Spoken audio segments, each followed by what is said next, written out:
All right, 5 ways to finesse fear. So, if you're like me, you have felt a considerable amount of fear in your life.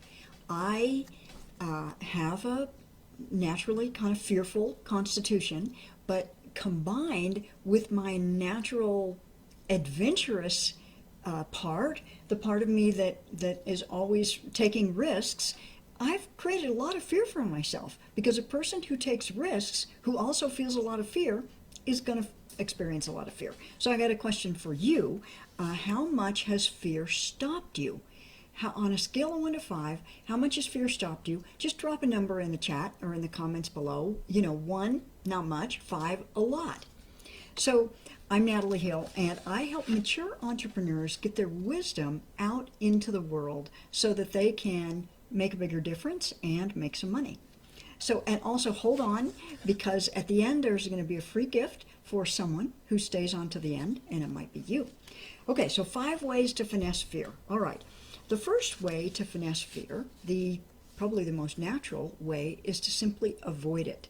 To basically don't do anything dangerous, don't do anything scary. Now, there's nothing wrong with this. I put a little frowny face there because it's not my favorite way to deal with fear, to just, turn the other way and avoid it. But sometimes it's a good one.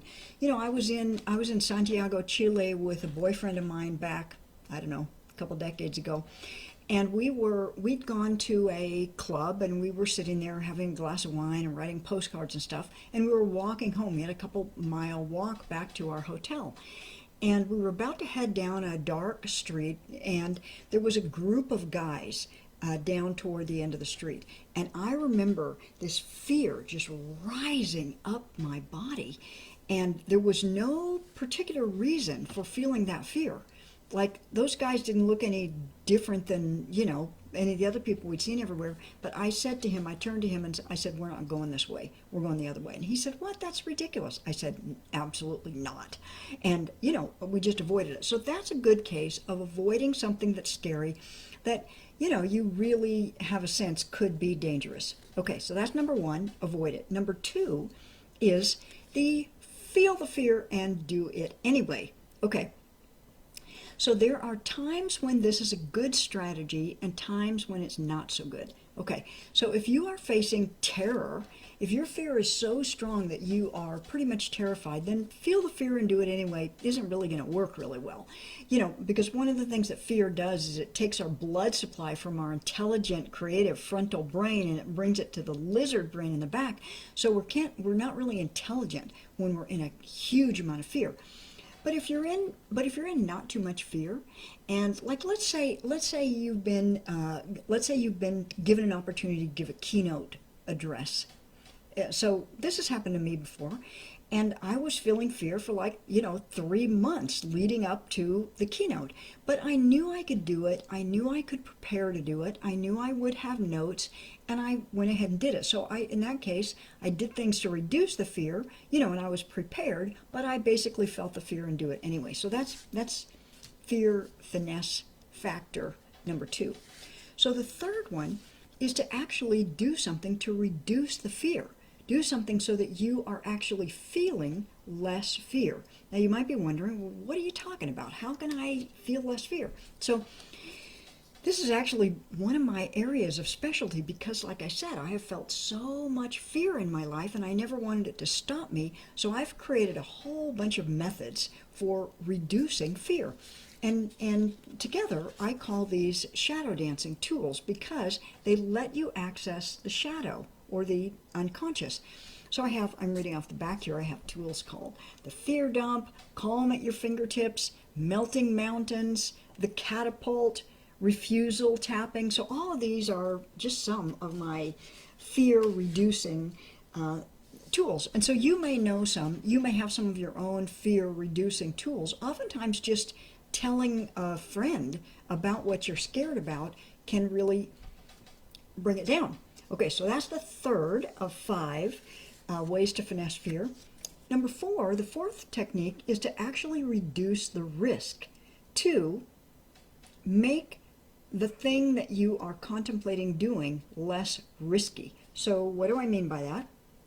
So there's a bunch of things you can do. You can break down the task into tiny baby steps. So some part of you, like if you're thinking that you have to, I don't know, like the first thing that popped in my mind for some reason was remodel your house. Let's say you're going to remodel your house.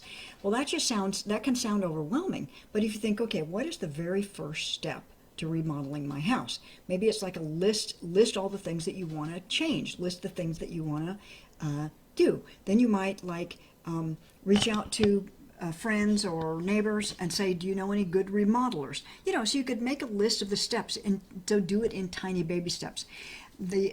So another way to do it is to chunk it down, which is basically the same thing as tiny baby steps, but it's sort of putting it in categories. First I'm going to make an overall plan. First I'm going to get a vision for everything that has to be done. Secondly, I'm going to get clarity about what it is that I want to change. Third, I'm going to find a contractor, that kind of thing. And then the third way to to reduce the risk is actually to make your goal smaller. Like instead of saying, I'm going to remodel the house, what if you could remodel a bathroom? Or, like instead of saying, I'm going to teach everything I ever learned about how to raise a family, what if instead you could teach how to get your kid to sleep at night? So just make a smaller goal. That can really reduce the fear. Okay, and here's the fifth and final way of these 5 ways to finesse fear, and that is to increase the cost.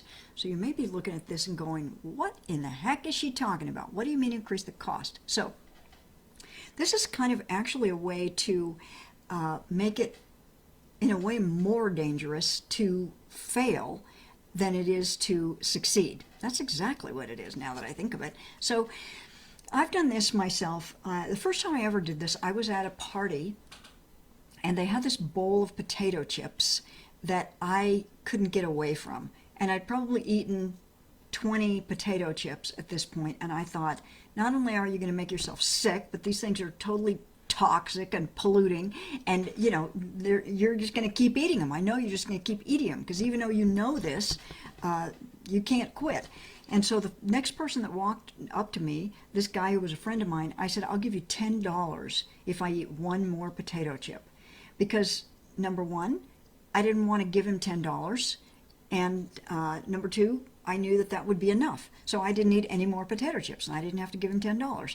So another way to do this is to pay, and there's actually some websites online that help you do this. So you can set up a deal where if you don't do the thing that you're wanting to do, like let's say launch your online course, or in my case, if you do the thing that you're not wanting to do, like eat more potato chips, then you have to pay money. You have agreed in advance that you will pay money to a cause that you do not support. So, for example, if you hate the Republicans, offer to pay the Republicans. If you hate the Democrats, offer to support the Democrats. If you hate Planned Parenthood, offer to support them. If you hate whoever the opposite of Planned, I don't know what they are. So this is a way that you can, offer up money to support a cause that you don't like. So I don't like that one as much, but it can work. I like to offer to pay a friend. And so I used this actually when I launched my course, Shadow Dancing, because I had this idea. I had taught it to a group of my students. They thought it was a great idea. They loved it. They were encouraging me to go forward. It seemed like people really liked it, but I had so much fear. Oh my gosh. I felt like a fraud. I was afraid that people would hate it. Mostly I just felt like a total fraud. And so, but I still, that was the fear part of me, but the intellectual part of me knew that I had something good. And so what I did is I have this mastermind buddy. Her name is Brenda. And I said to Brenda, I will give you, and so I remember thinking this through in my mind. We were on our mastermind call, and I thought, I'm going to offer her some money that if I don't get this thing up and running by Friday, our next mastermind call, I'm going to pay her money. So first I thought, I'm going to offer her $100. Then I thought, Natalie, that's not enough. You'll give her the $100. And then I thought, I'm going to offer her $500. And I thought, I don't even think $500 is enough because I was so scared. So I said, Brenda, I will give you $1,000 if I do not have my shadow dancing course ready to be bought by next Friday. So I knew all I had to do was get it up like a sales page, so somebody could buy it. But to be in integrity, I knew I actually had to go forward and actually sell it. So that's what I did. I offered her $1,000 if I didn't have shadow dancing ready to go, and I got it going. Sound like somebody was at the door. Okay. So that's the 5 ways to finesse fear. Let's review them really quick. So they are, number 1, where are these things? Number 1, avoid it. Number 2, feel the fear and do it anyway. Number 3, reduce the fear. Number 4, reduce the risk. And number 5, increase the cost. Okay, so here we are at the end. I said I would give a bonus offer a bonus to those who stay on until the end. And so what I'm offering is a free online course brainstorm session. So if you want that free online course brainstorm session with me, super fun. I had one last week with a man from Australia, and we had so much fun. He came with 6 great online course ideas, and we worked on one of them.